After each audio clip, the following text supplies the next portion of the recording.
This is the Martinus Cosmology Podcast. My name is Mary McGovern and I'm your host for today. We are broadcasting to you from the Martinus Centre in Klint in Denmark.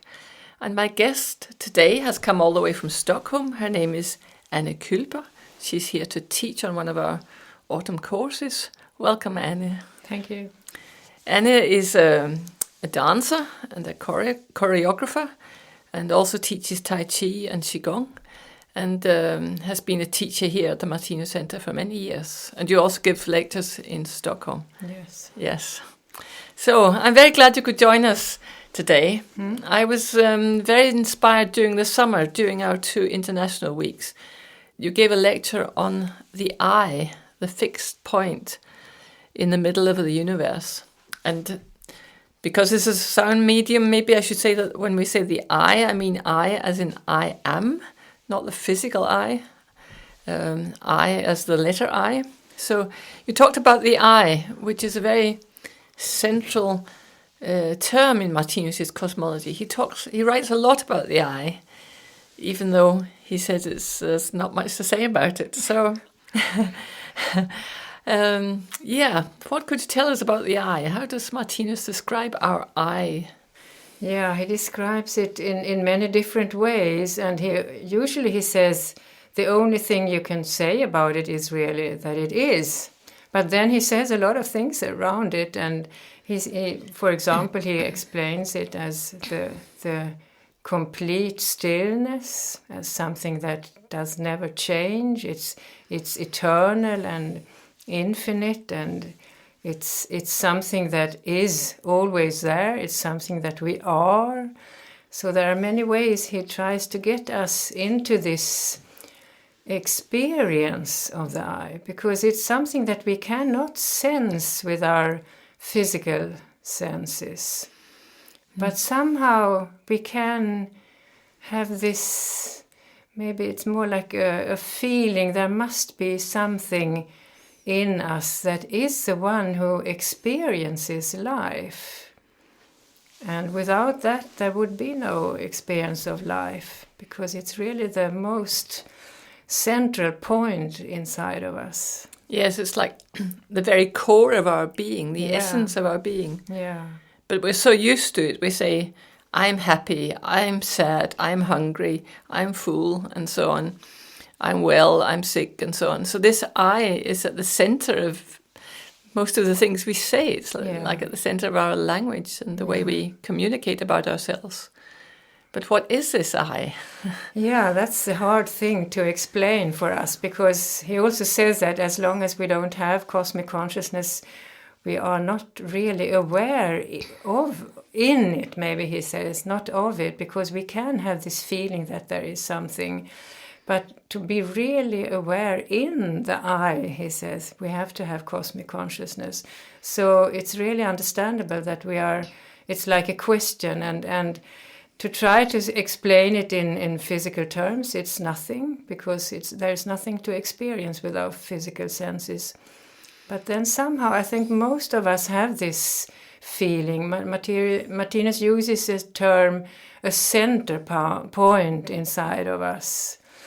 And then is it inside of us? We can also, where is it? Where is it inside of us? Or it's also in a way everywhere, or nowhere, as some people experience it. It's everywhere and nowhere is maybe the paradox that explains it the best way. Mm-hmm. But then it is not something that we can understand with our intelligence. It has to be more intuitively this feeling that there is something that is really the core, like you said.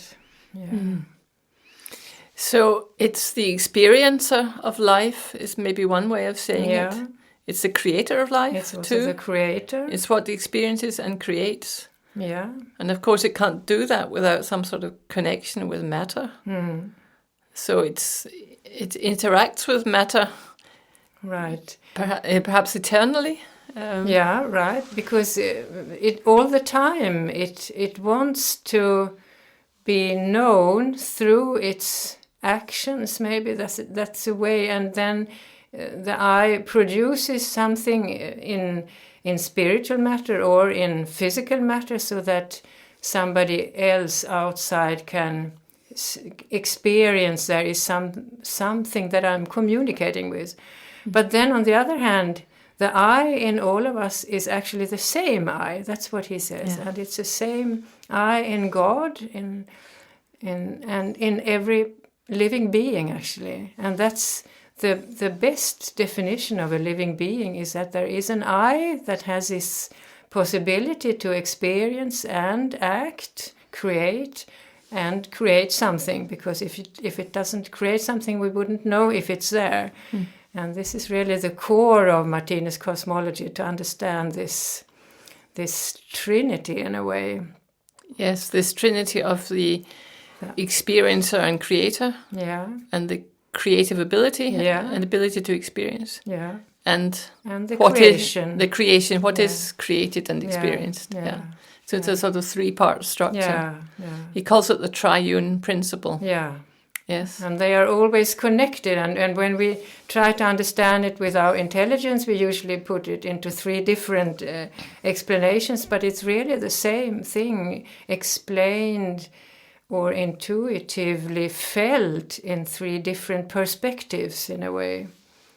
Yes, you can't have one without the other, without the third, and so on. They're never separate. They're never separate, right. But when you look at Martinus' symbol of the living being, number 6, in the Eternal World picture, Volume 1, then you can get the idea that they're separate, because he draws them with lines separating them. But two black lines, Yes, but he says it's only for the sake of analysis that he divides them up. But they're really three aspects of the same thing.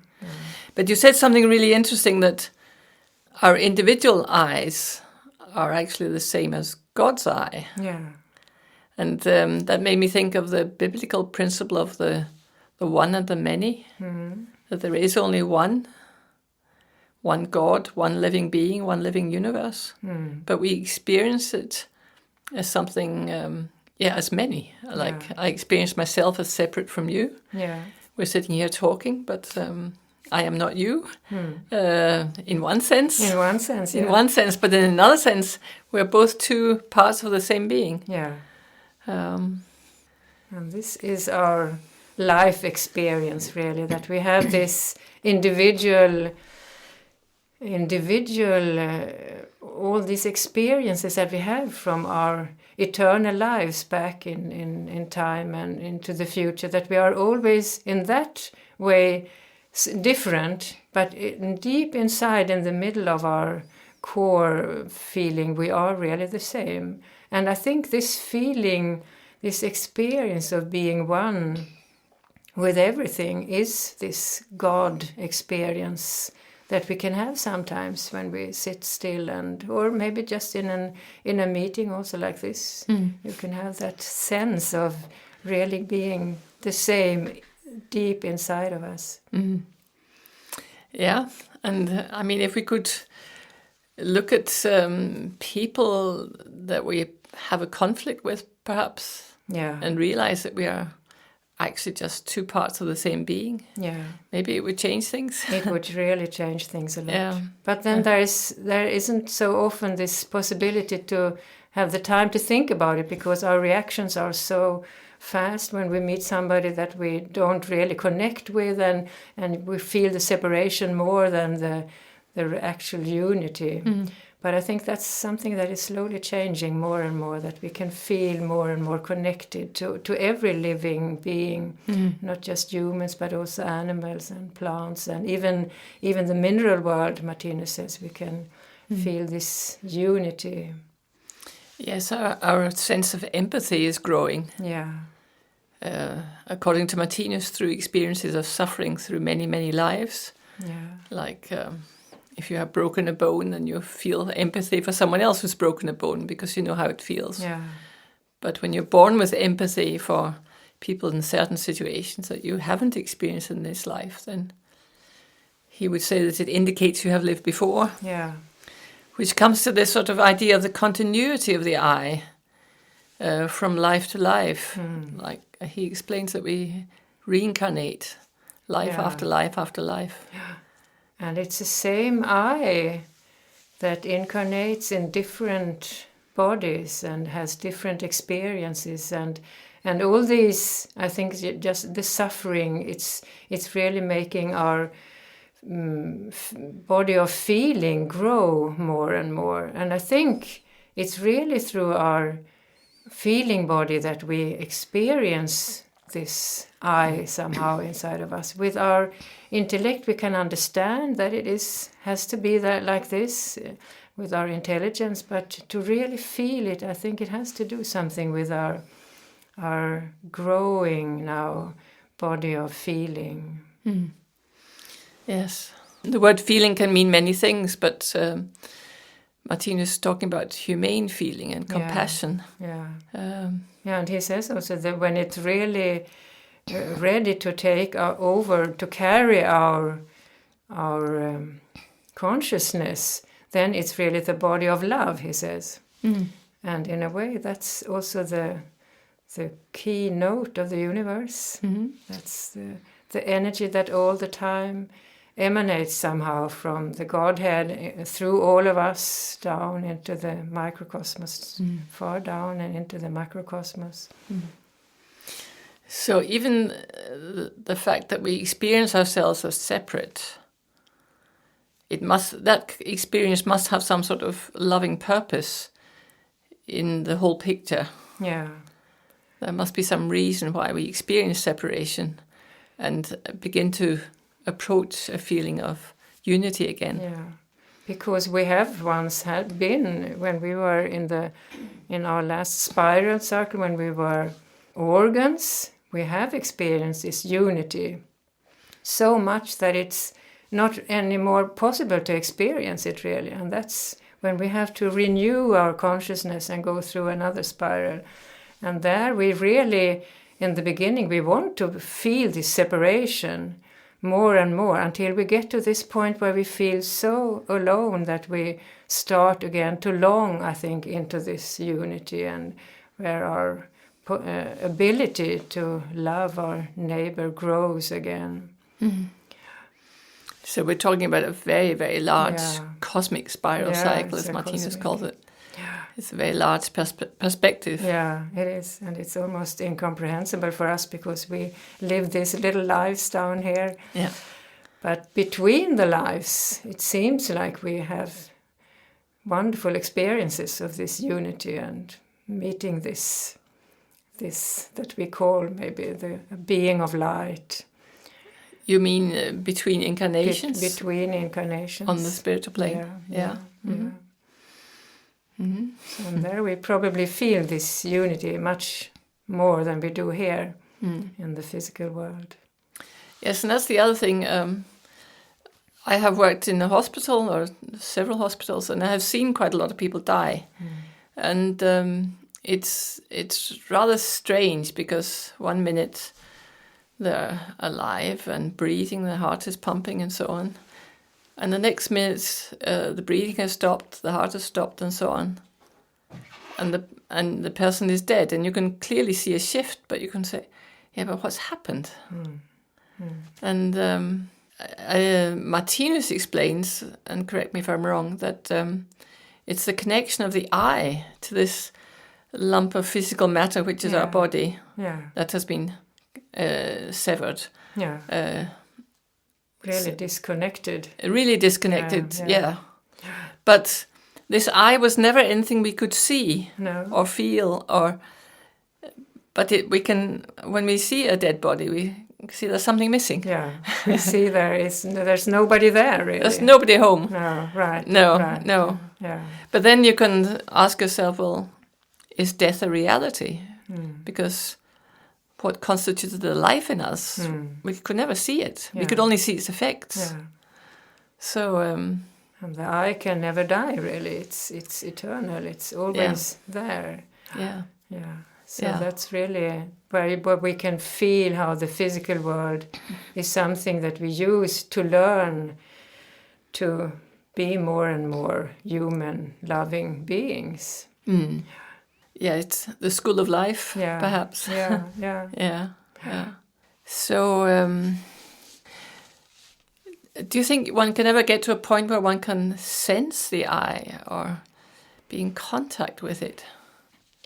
Well, for my own, I can only say what I have experienced, that sometimes when I sit very still and my thoughts are very peaceful, and I can somehow have this, I go into my, but it's not my physical body really, it's something else that I go into that is inside of us, like in the Bible it also says the kingdom of heaven is inside of us, and this feeling of being in there, it's like because for us everything that we experience is like a picture, or it's visual somehow, and for me it's like a white fog. Maybe that's the closest I've come to.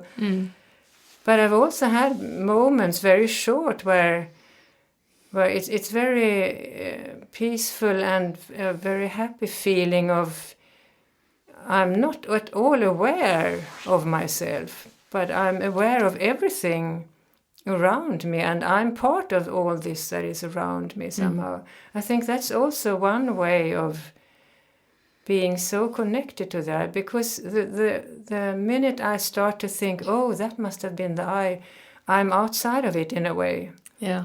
When you are in this experience of the I, then you are in a way not there.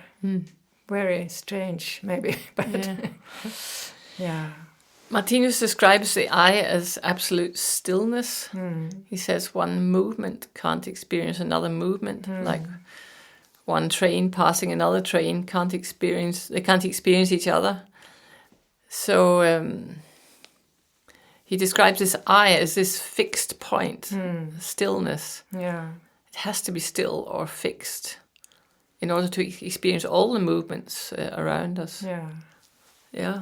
And this is the thing. He sometimes takes this comparison that we think in the middle of our earth is a fixed point of the earth, and we are connected to it with the gravity. But then it's really relative, because we know there are so many other things moving around and so on. But with this fixed point inside of us, it's always there. We can never leave it. It's because this is what we are. It's not what we have, but it's what we are. So that's why it is fixed, but it isn't fixed in time and space, because it's actually beyond space and time, which is something that is very difficult for us to grasp somehow, I think. But that's how he explains it. Yes, as an eternal reality. Yeah. The eternal experiencer, the eternal creator. Yeah. And he also says that it's the only thing that is really alive in us, which is kind of strange, because we think we are alive when we move around and when we talk and so on. But he says without this I, there wouldn't be any life, really. It's the thing that makes it possible to be alive. Yeah, I think that's what I have experienced when I've seen people who are dead, that the life has gone. Yeah. Even though the body's still warm, and there's to some extent some life in the hair cells or the skin cells or whatever, but the essential life that was that person has gone. Yeah. But one can ask oneself, well, where has it gone? We could never see it when it was here. Yeah, but we know it's not connected anymore to this physical body that is lying there. Yeah. We just know it somehow. Yeah. Because we are so connected in a way through our own I. We are in a way connected to everything that is really alive. Yes. And we're also connected to our various incarnations.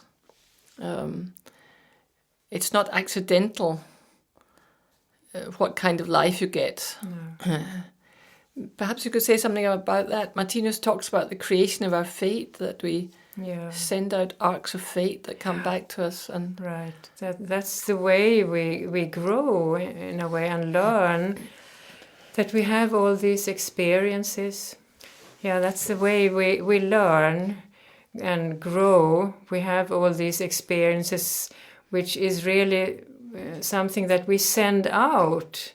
It's like these arcs of faith that Martinus talks about. And everything, even every thought, every action is an energy that is sent out in a way. And sooner or later it will come back to us, because this is the way life tells us. If this is a painful experience for the world around us, it will also be a painful experience for ourselves.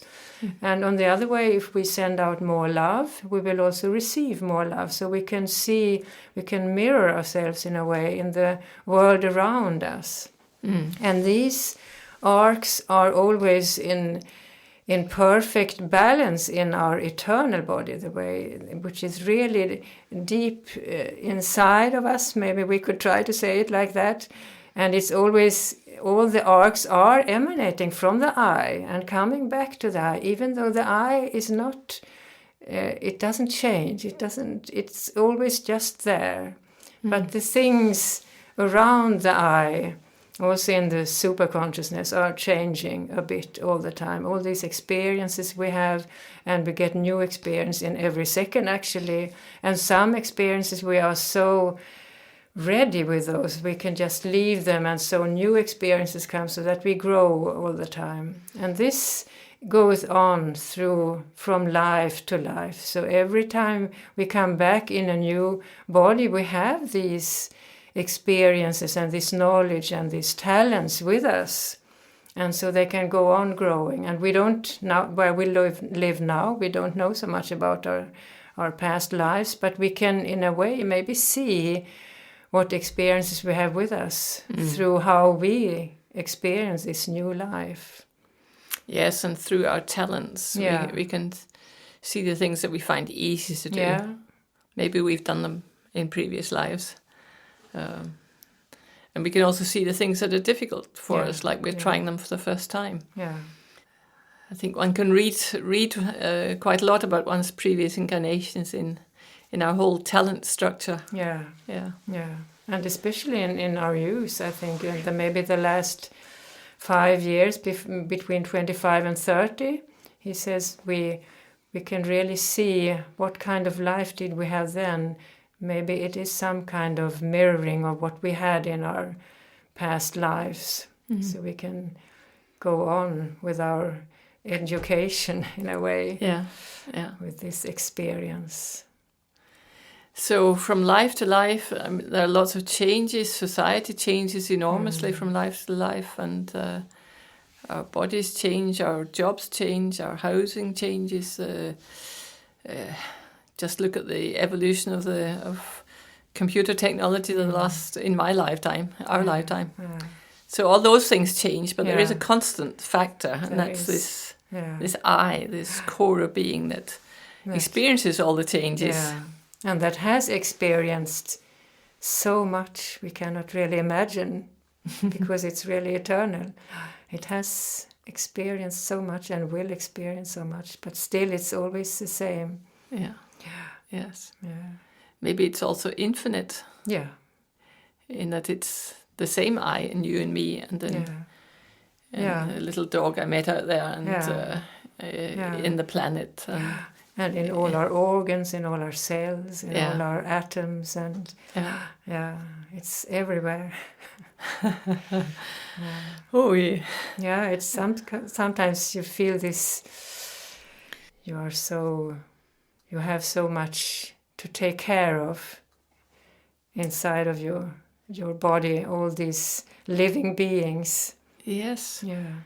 The organs and the cells and the smaller particles. Yeah. And also our thoughts, which are also made up of spiritual matter. That is what we are reading right now in the course we have here. Yeah. About the thoughts and how they somehow are really so important for the whole macrocosmos inside of us. Yeah. Yeah. Yes.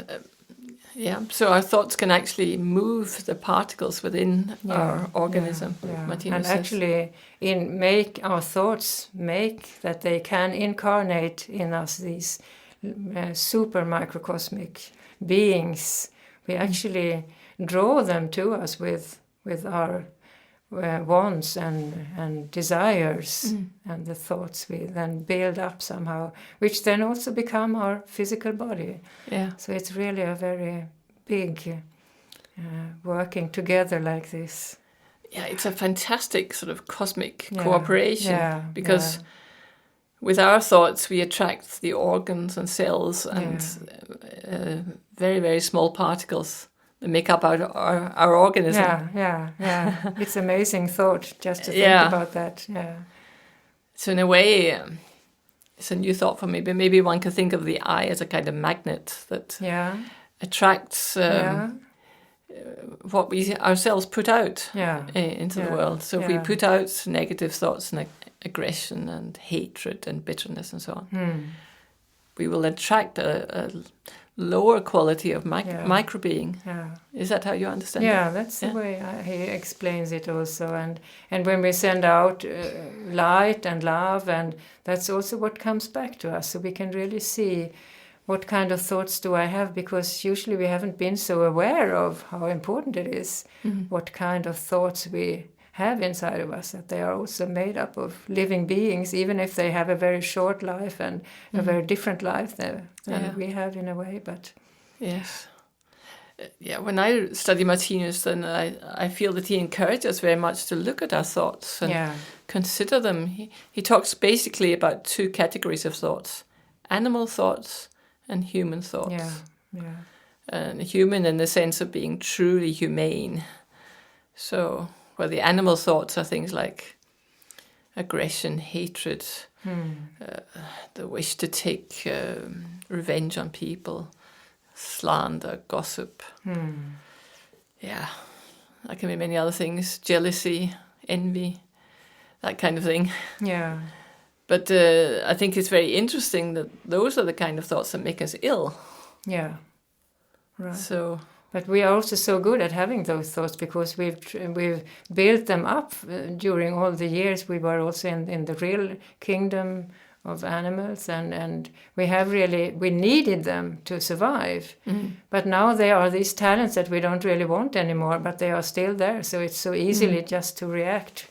So now we have to be watching. The eye watches the thoughts and tries to somehow change our vibrations into the humane. But we're up against the force of habit. Yeah. I think Paul said in the Bible something like, "The good that I would, I do not, and the evil that I would not, that I do." Yeah, right. And I think that's very much a picture of our current situation. Yeah, we have habits of saying things that we perhaps would prefer not to say.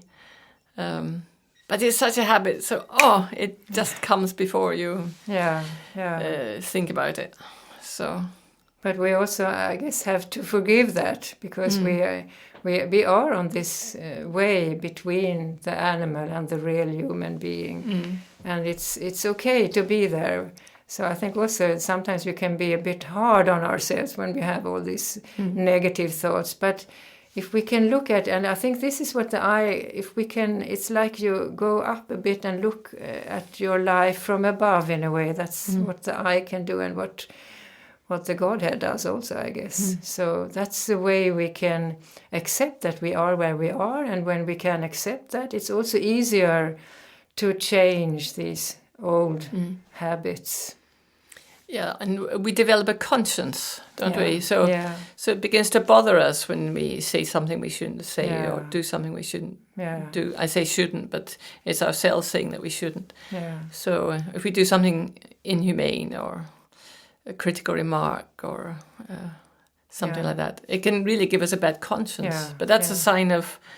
It's a sign that we can see now that I don't want to this anymore, but it just happened again and again. And then one day maybe we say, "Wow, it didn't happen again." So then somehow it's putting the light on these things that we don't want anymore.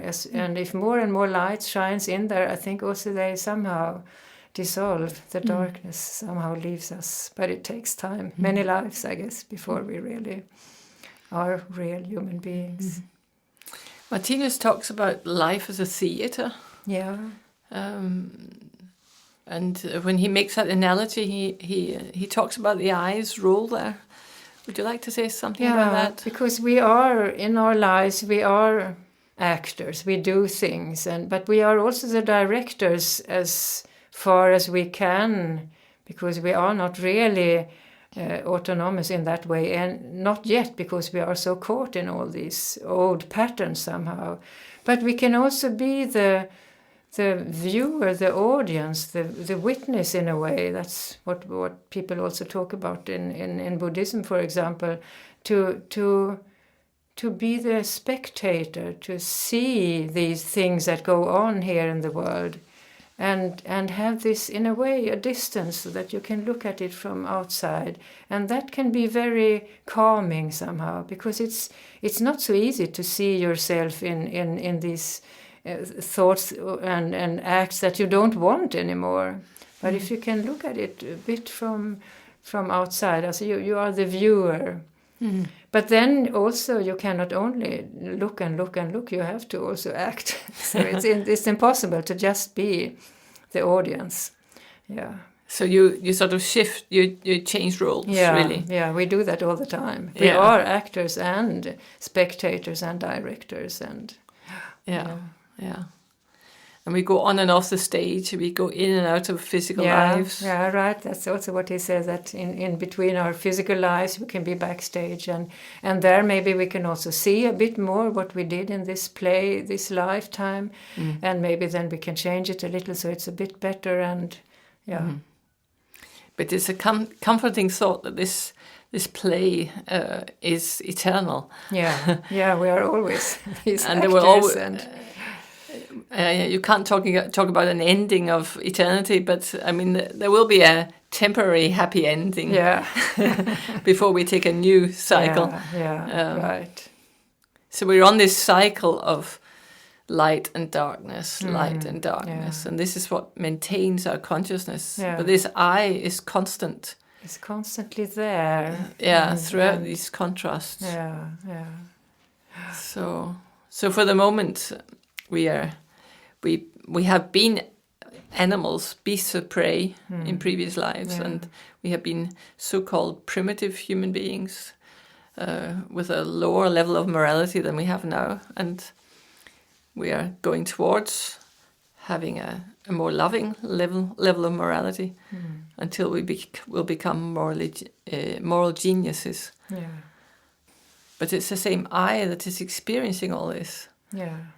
But through this contrast, then Martinus says, the I can experience life. If this contrast wasn't there, there would be nothing to experience. There would be nothing to experience, right? Yeah. So in a way, Martinus elevates the darkness to something divine. Yeah. Not that one should go out and commit crimes and say they're divine, but from one perspective, from this eternal perspective, the darkness has a divine role. Right. Yeah. It's difficult for us to see that, but if you really look at the whole spiral cycle, you see that it's necessary. It's necessary to have this. Yes, and perhaps it's important not to mix the perspectives. So in this here and now perspective, this temporal perspective is, of course, one can say one doesn't want to act in an evil way. Yeah. And perhaps one can see evil is bad in this here and now, so to speak. But from an eternal perspective, it's something good. It's something good. Everything is very good. So it's just a matter of what perspective you look at it from. Yeah. He says it's something unpleasant good. And then Yes. Later on it will be, we will see how much it meant for our development. Yeah. And maybe we can see it now also. Many people say when they have had a severe illness maybe, and they get well and they say, oh, I would never have I don't want to be without this experience. It really helps us to see more and more how we are part of life and part of an eternal life experience. Yeah.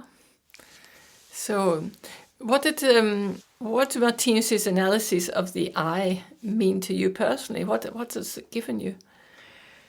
Yeah, for me, I don't know if I was so aware about it when I started to read. And with Martinus, it is like this, that you slowly get more and more into the words and his world, his cosmology, and you understand more and more. And the more I read, the more it felt to me like it's really important to be more and more aware of this I. Because it is really through what we say, my I, is also the way to get in contact with God. That's really the only way, actually, I think. Because it's there, and often we put our hand on our chest, on our heart, maybe, because that's where we feel that there we can have this connection. And really feel, even if it's only for a short moment, that we are really in this loving being. And sometimes he also writes about it. The divine I is an expression that he has, and which we also more and more maybe can feel, this is really God inside of me, which we haven't maybe in our past lives. If we have been raised in Christianity, we have always heard that God is out there somewhere, and here we are these lost people somehow. But now it's more and more this feeling of, I'm also part of this Godhead, and I'm as important as everything else in the whole universe, which is, it's something.